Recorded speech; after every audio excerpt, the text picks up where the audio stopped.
Hello, traders. FX Pip Collector here. Today is Wednesday, April 2nd. This is my analysis for the Kiwi dollar. If you haven't done so already, definitely do check out my free Discord channel linked at the end of this video down here in the corner.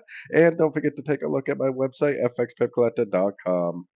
So, anyways, this move up is definitely impulsive. There's nothing corrective about this move whatsoever, which tells me that it very likely is not a correction to this last wave down like we thought it possibly could be.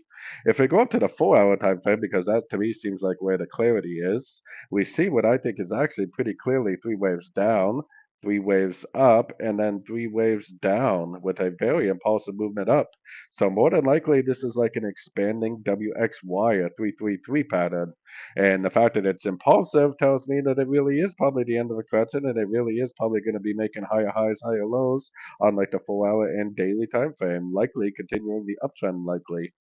So going down to the shorter time frames, I definitely wouldn't be recommending going long right now, and I definitely wouldn't recommend going short right now because it could just keep on drifting up.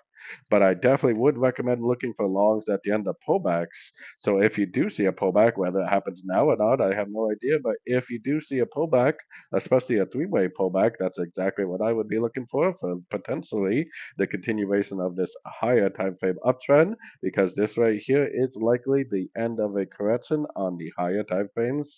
And like I showed on the 4 hour, we are likely now in a big uptrend.